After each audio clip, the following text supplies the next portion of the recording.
I developed a sleeping medication addiction. Are you aware of the rules? No rules apply. Every week, John C. Claude Damme used cocaine valued at $10,000. In order to locate him on set, directors had to employ handlers. He would show up hallucinating, miss entire shoots, and vanish for days at a time.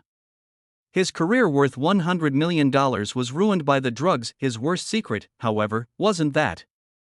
He was diagnosed with rapid cycling bipolar disorder after attempting suicide in 1998. When he got clean, he believed his problems were over. Then, in April 2025, he was slammed with potentially fatal trafficking charges by Romanian prosecutors. On October 18, 1960, Jean-Claude Damme was born in Berme-Saint-Agathe, a tiny neighborhood in Brussels. Jean-Claude Camille François Van Vrenberg was his full name. Eugen, his father, was a florist and an accountant. His father spoke French, and his mother, Liliana, was Flemish and spoke Dutch. Their bilingual home later aided Jean-Claude when he came into the public eye. He grew up in a peaceful working-class neighborhood with his sister, Veronique. His parents had always valued hard work and discipline. Jean-Claude's father believed the youngster needed martial arts training after noticing how thin and timid the boy was. Jean-Claude had severe academic difficulties as a young lad. His frame was thin and frail, and he wore heavy glasses. He was constantly harassed by kids who called him names like brains. He had little interest in sports. He liked solitary pastimes and comic novels. He later claimed that growing up was really difficult and that he lacked any strength.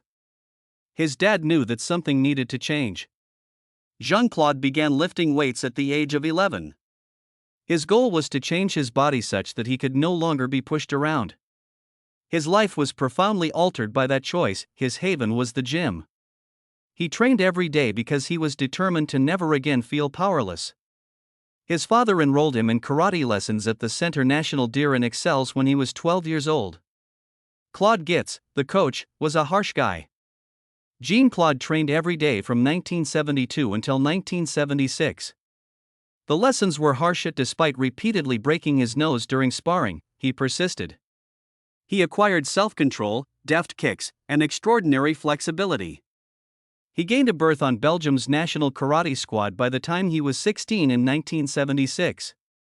For a boy who had previously been teased for being weak, this was a tremendous accomplishment.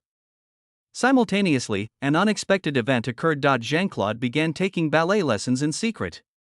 He continued to practice karate, but he also practiced ballet 5 days a week from the ages of 16 to 21. He was aware that it would improve his grace, balance, and control over his body. He later claimed that, even more so than martial arts, ballet was the most difficult training he had ever done. He knew his karate friends would laugh, so he never told them, but in actuality, ballet contributed to his kick's flawless appearance. He was able to perform the well-known splits that everyone would later discuss because to it. In 1975, at the age of 15, Jean-Claude participated in his first actual karate match. Between 1976 and 1980, he won 44 semi-contact bouts and lost just 4. He suffered a severe roundhouse kick from his opponent in one of his first bouts in Brussels. Jean-Claude nearly lost, but he defeated the other man in a matter of seconds. That moment demonstrated his true toughness. He assisted the Belgian karate team in winning a significant European competition in Brussels in December 1979. He then achieved his greatest victory to date on March 8, 1980. He faced up against Patrick Tugles, who had previously defeated him twice. Despite breaking his own hand during the fight, Jean-Claude persisted. Tugles was unable to continue after he kicked him in the nose with such force. Jean-Claude prevailed via TKO. He had to cease fighting for months while his hand was operated on. However, his match demonstrated that he possessed a champion's heart. Jean-Claude won the middleweight championship of the European Professional Karate Association in 1979 when he was barely 19 years old. He only lost one full contact fight and had 18 knockouts. Most people acknowledged that he was a strong and accomplished fighter, but some questioned the records, claiming that the statistics might have been inflated with weaker opponents. He founded California Gym, a tiny gym in Brussels, when he was 20 years old. It was adjacent to a graveyard. Although it hardly generated money, he believed the gym would provide him with a source of income and a place to train. He took on a variety of jobs to make ends meet. He modeled for muscular magazines, laid carpets, and delivered pizzas. In order to save money on rent, he frequently slept in the gym. He occasionally even stole meals and ate restaurant leftovers. This continued for over 2 years. With the goal of traveling to America, he saved as much money as he could. He eventually arrived in Los Angeles in 1982. When he was 21 years old, according to some, he only brought $50. Some claim it was as much as $5,000 or even $2,000. He had no acting experience, no English, and no one to support him, regardless of the number. He lived close to Venice Beach in his automobile. In addition to doing odd jobs like delivering pizzas, cleaning apartments, and waiting tables, he took showers in public restrooms.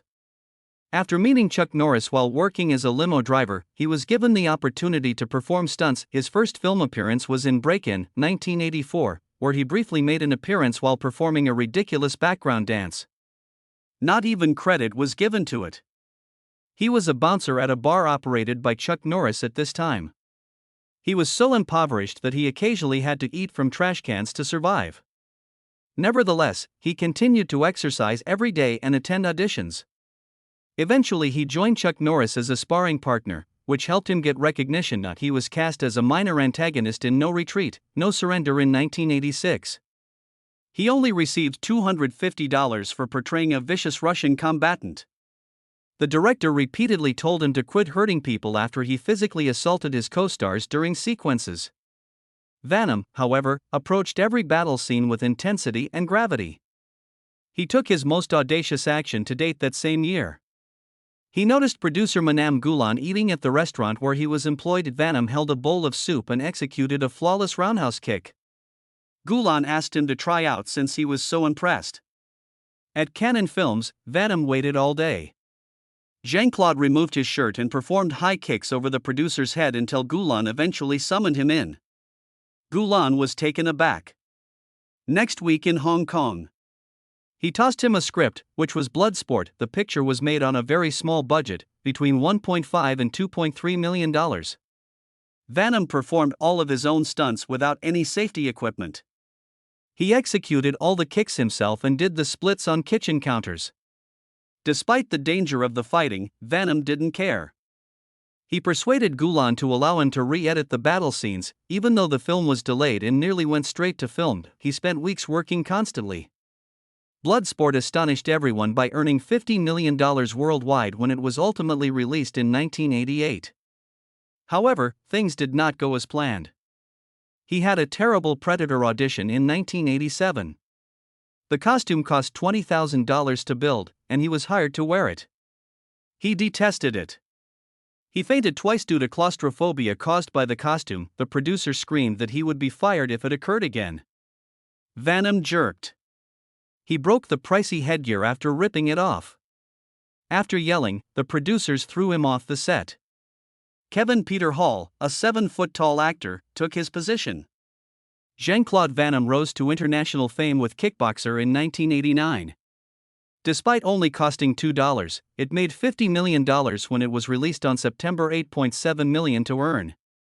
It ranked third in the US after earning $4.1 million in its first weekend of release and playing on 973 screens. Damme trained in authentic Muay Thai with local fighters while the film was being filmed in Thailand. Thai kickboxing was first shown to the globe in a Hollywood film. The scene where Damme dances intoxicatedly in a Bangkok pub is the most memorable. He appears wild as he moves to the music with his shirt open, and then he gets into a vicious altercation. One of the most talked about incidents in his career was that odd combination of aggressive and humorous. It made Muay Thai renowned and made him a real action star. Cyborg was released in the same year. It was filmed for less than $500,000 in just 23 days. The cancelled He-Man and Spider-Man films cost Cannon Films money. In order to make use of the remaining sets and costumes, director Albert Pyun hurriedly devised a new tale in a single weekend. Even the names of guitars like Marshall Strat and Gibson Rickenbacker were borrowed for the film. It made sense now. He was extremely creative but combative during manic moments.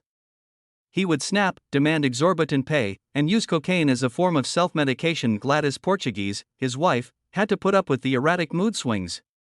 He eventually sought help as a result of the suicide attempt. After using mood stabilizers, he talked candidly about it on Oprah in 2007. However, the harm to his career was already done. He became embroiled in yet another issue in 1994 while filming Street Fighter in Thailand. He began an affair with Kylie Minogue while still married to Darcy Leah Peer. In an interview with The Guardian nearly 2 decades later, he acknowledged it, describing it as a lovely kiss and a magnificent act of lovemaking. Not having had an affair would be abnormal, he remarked. She is so lovely. It was made worse by the chronology. Either during his engagement or immediately following his marriage to Lapper, he cheated. Their 1999 divorce was partly caused by the affair. When questioned about it in subsequent interviews, Damme frequently left the room without responding. Then came the night that permanently damaged his reputation as an action hero. He insulted Chuck Stu, the president of the Hells Angels, on February 5, 1998, at Manhattan's Score strip club. In the restroom, Damme, who was with Mickey Rourke, boastfully remarked that Stu lacked heart. Stu heard about it. He approached Damme's table and inquired as to whether he had actually stated it. Yes, Damme replied. Stu wasted no time at all. He used a right-left combo to knock him down cold. Damme fell back in his seat and landed on the ground as Stu continued to punch until he was removed by security. When Damme was unconscious, Zito shouted, "This ain't the movies. This is the street, and I own the street." The tale made the rounds in Hollywood and the newspapers, ruining Damme's reputation as a tough guy. Desert Heat went straight to video in 1999. It received a score of 5. IMDb gave it a 2 out of 10 rating with only 11,000 votes. The last signal was that Damme had lost its reputation at the box office. Now, he worked as a direct-to-DVD actor. He had become toxic in Hollywood due to cocaine, legal issues, missed shootings, and incessant reshoots. Additionally, Universal Soldier: The Return was a complete failure when it was released that same year. Despite spending $45 million to produce, the film only made $10.7 million globally. International sales accounted for only $270,000. On its first weekend, it only brought in $2,800 per theater. The Dice sequel only made 11% of the original's $95 million. In terms of total box office receipts, it came in at number 5,389 overall. He tried something new in 2008. JCVD was honest and self-conscious. He portrayed a damaged version of himself who was caught in a fictitious heist while dealing with financial difficulties and a true custody dispute. He sobs and confesses everything over an 8-minute monologue. Drugs, bad films, and divorced couples. It was praised by critics. No, audiences didn't. Seeing their action hero weep made people uneasy. It was one of his best performances, but it didn't work out. He was given the opportunity to return to the major leagues in 2012 with The Expendables 2. He portrayed the antagonist Gene Villain, but Vin Diesel blocked him when he attempted to join Fast and Furious. In 2023, Damme disclosed that Diesel stated, "No, I don't want him." Despite Diesel's success in Expendables 2, his character was killed off. Stallone hinted of a comeback alongside Claude Villain, his twin brother, but it never materialized. Later, Damme claimed that Hollywood no longer had room for men like him, likening himself to a manual gearbox in a world of Teslas. Then the worst time yet arrived in April 2025. Prosecutors in Romania charged him with involvement in a trafficking case. Damme allegedly took 5 trafficked women from Romanian mafia leader Mirel Boliat at a Canis event in 2015. According to witnesses, the women were brought to Damme at a hotel party after being abducted from a fashion TV group. According to one attorney, the women were obviously exploited. The claims were deemed ludicrous by Damme's representative, but the investigation was still in progress and the consequences were severe. However, he did not disappear. He provided Master Croc's voice in Kung Fu Panda 2 in 2011. He provided young Claude's voice in Minions: The Rise of Gru in 2022. He started playing vocal parts that didn't call for the same level of physical force. He was able to maintain his stability for these endeavors with the help of medication and regular exercise. His treatment became martial arts. In an attempt to control his bipolar disease, he trained daily and even posted fitness advice on YouTube. He started Train with Damme in April 2020, teaching people how to work out at home using only everyday objects and no special equipment. He starred in the 2016 Amazon self-parody Jean-Claude Van Johnson. He portrayed himself as a covert agent and a washed-up actor. The show made light of his ego, damaged image, and addictions. Fans witnessed a Damme who could laugh at his own legacy, even though it lasted only 6 episodes. He made a second appearance in Darkness of Man in 2024. He portrayed a former Interpol officer attempting to keep a kid safe from gangs. Co-starring his real-life son gave the part more emotional dimension. The movie debuted in May and became available on Netflix in December. It depicted an older, more reserved Damme who was still making an effort to change his ways. No indications of relapse were present. He apparently overcame his addiction in 1998 when he committed to therapy. While filming, a terrible incident occurred. Damme unintentionally used a pretend knife to strike actor Jackson Rock Pinkney in the eye. A lawsuit resulting from the injury cost the studio $485,000. However, the film made over $10 million and launched a new cyberpunk series in spite of the pandemonium and negative reviews. Damme played a more sentimental part in Lionheart in 1990. He portrayed Lion Gautier, a soldier who, in order to provide for his deceased brother's family, leaves the French Foreign Legion and engages in unlawful combat in Los Angeles. There were no regulations, and the fights were rough and vicious. During filming, Damme had multiple injuries, including a dislocated shoulder. The film was referred to as AWOL in the UK and Wrong Bet in Australia. It debuted in France on August 1, 1990, and on January 11, 1991, it made its way to American theaters. This film demonstrated that he was capable of more than just fighting. He played a police officer working undercover in a jail in the film Death Warrant, which he starred in later that year.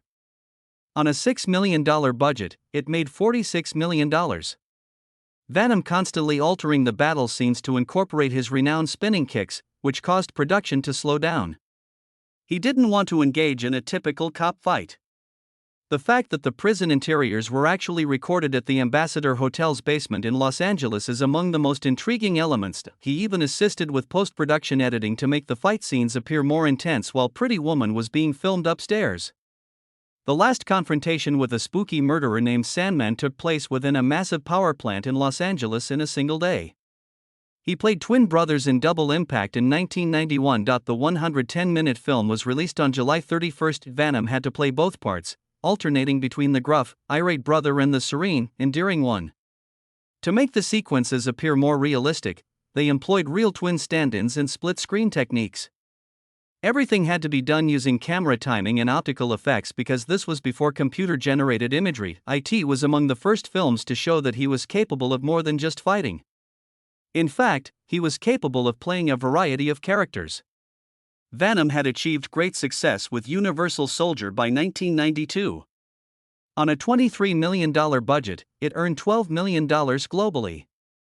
However, tension was building behind the scenes. He insisted on having a luxurious trailer and refused to leave the site without his wife, bodybuilder Gladys Portuguese. She had to be airlifted to every filming site, which resulted in significant delays. According to his co-star Dolph Lundgren, Damme had grown egotistical and challenging.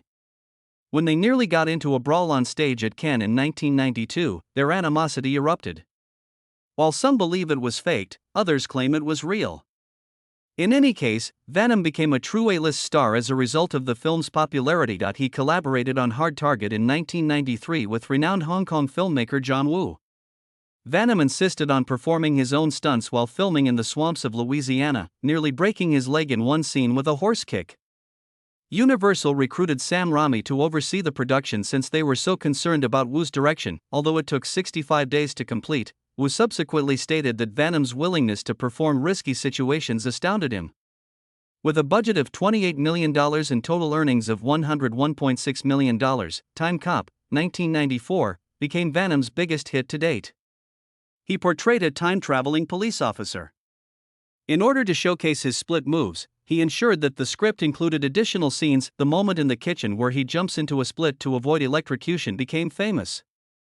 Additionally, he pushed for moments in which he displayed his body, particularly his butt, of which he was extremely proud. For the part, he received $3 million.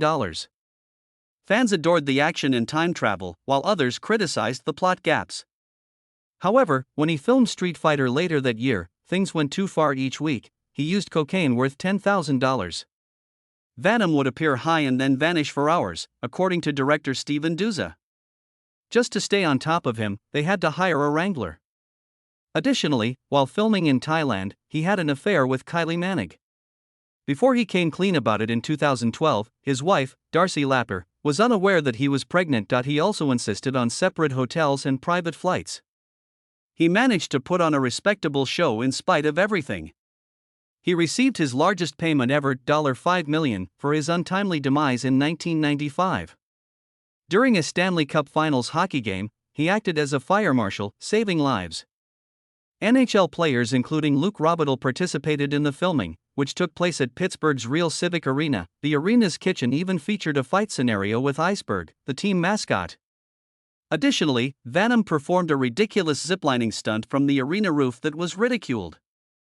Although it made $64 million internationally, the $35 million film only made $20.4 million in the US. In 1996, he directed his first film, Quest, which was set in Tibet in 1925. 16 different nations sent real combatants to compete for a golden dragon statue. Venom frequently called in sick, though, and continued to use $10,000 worth of cocaine every week. Instead of controlling him, a studio handler made matters worse. He missed entire days of filming because he returned from his trip to Hong Kong late. The $35 million movie nonetheless performed well abroad despite all the delays and issues. At Maximum Danger. He reprised his role as twin brothers in 1996. The Russian mafia murders one, and the other wants retribution. The automobile chases were deadly and real. In one collision, a stunt double suffered severe injuries. Venom insisted on uncompromising realism, although detractors said that he wasn't even responsible for the majority of the risky material. He just wore a towel for one of the battle scenes in the movie, which attracted a lot of attention. Due to the antics, the $15 million budget was overstretched. He was paired with Dennis Rodman by Double Team in 1997. However, Venom was starting to act erratically. He would move from happy and manic to depressed in the same day due to undiagnosed bipolar disorder. Due to his emotional swings, director Tue Hark had to constantly alter the sequences. The more reliable one turned out to be Rodman, who had no prior acting experience. The $30 million film was more about finishing it than it was about the plot. Then, in 1998, he portrayed a fashion designer who was entangled in a conspiracy involving exploding pants and knockoff. Venom received a bipolar disorder diagnosis that same year. He gave a crazy performance, behaving weird on set and singing songs from Hong Kong. He continued to film while attempting to enter rehab. His mood swings required the director to adjust, frequently halting production entirely. The bizarre tale of fashion terrorism in the film was a reflection of Venom's actual circumstances. Venom's desire to join the French Foreign Legion served as the inspiration for Legionnaire, which was released in 1998. But when he passed out in a strip club in Manhattan that February, his reputation was ruined. In the bathroom, he made fun of Chuck Sto, a former boxer in Hell's Angel. After hearing Venom's words, Zito went to his table and gave him a forceful punch that sent him falling across the floor. As onlookers watched, the pounding went on. The situation was made considerably more embarrassing by Legionnaire's box office failure at the same time. Jean-Claude Van Damme received a call in 1995 that might have determined his future. For a trilogy, Universal Pictures was paying him $36 million, including $12 million for each film. Time Cop recently earned more than $100 million globally. Van Damme told them that, like Jim Carrey, he wanted $20 million each movie instead of signing. Everything I touched became money, he remarked. However, he did not hear a return offer from the other end. It was giggling. They hung up the phone after laughing. His career as an A-list star came to an end in that one moment. He was earning $75,000 for the death warrant just 5 years prior, in 1990. He was making $8 million from Street Fighter by 1994. But he was immediately banned for the $20 million gamble. Behind the scenes, the Street Fighter set was already in disarray that year. Van was addicted to cocaine and used about 10 grams daily. It cost him about $500,000 annually, or roughly $10,000 each week. He couldn't operate without his fix, would vanish from the set, and miss entire filming days. He had to be assigned a handler by the studio, but that individual only made matters worse by joining him for a party and bringing champagne to the set. He started experiencing hallucinations by 1996, when Double Team was being filmed. He entered a treatment facility but left without using narcotics after 7 days. He wasn't functioning at all. He became known in Hollywood as Jean-Claude Van Desperate. Then everything fell apart in 1998. He was diagnosed with rapid cycling bipolar disorder by medical professionals following a